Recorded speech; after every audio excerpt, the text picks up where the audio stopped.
অন্যান্য ফসলের তুলনায় আমরা দ্বিগুণ ফলন বেশি পাইছি, টাকা বেশি হয়, লাভবান বেশি হওয়া লাভবান সম্ভব। বেশি, লাভবান বেশি। বাজারে আঙ্গা বয়ে থাকা লাগে না, লগে লগে বিক্রি হয়।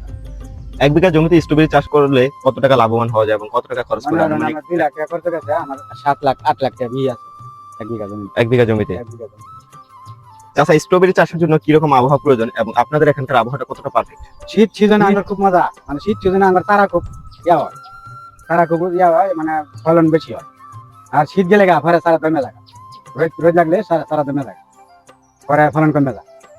মানে শীতটা যদি আরো 2 মাস বেশি থাকতো, আমরা ফলনে আরো বৃদ্ধি পাইতাম, বৃদ্ধি হইতো।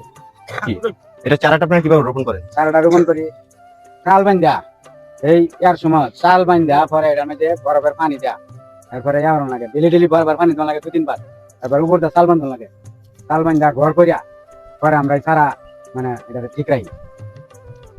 অনেক জায়গায় দেখি যে সরাসরি মাটিতে স্ট্রবেরি চাষ করে, কিন্তু আপনারা দেখছি এখানে মালচিং পেপার ব্যবহার করতেছেন। মালচিং পেপার ব্যবহার করার প্রয়োজনটা কি?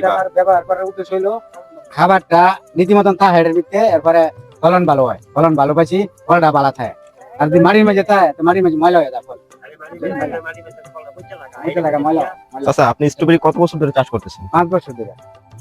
এখানে আপনাদের অন্যান্য ফসলের তুলনায় স্ট্রবেরি চাষে কেন আগ্রহী? অন্যান্য ফসলের তুলনায় আমরা দ্বিগুণ ফলন বেশি পাইছি, টাকা বেশি হয়, লাভবান বেশি হওয়া লাভবান সম্ভব। বেশি, লাভবান বেশি। বাজারে আঙ্গা বয়ে থাকা লাগে না, লগে লগে বিক্রি হয়। 1 বিঘা জমিতে স্ট্রবেরি চাষ করলে কত টাকা লাভবান হওয়া যায় এবং কত টাকা খরচ করে আনুমানিক? 2 লাখ টাকা করতে গেছে, আমার 7 লাখ 8 লাখ টাকা বিয়ে আছে 1 বিঘা জমি। 1 বিঘা জমিতে? 1 বিঘা জমি খরচ। বর্তমানে স্ট্রবেরি বাজারটা কিরকম যাচ্ছে বা কিরকম দামে বিক্রি করতেছে? বর্তমানে মনে করেন 700-800 টাকা কেজি। শুরু থেকে কি দামটা এরকম থাকে নাকি দাম ওঠানামা? শুরুতে 2000-2500 টাকা কেজি বেচছি, পরে আস্তে আস্তে কমে হইতে হইতে 800-700 এরকম আছে।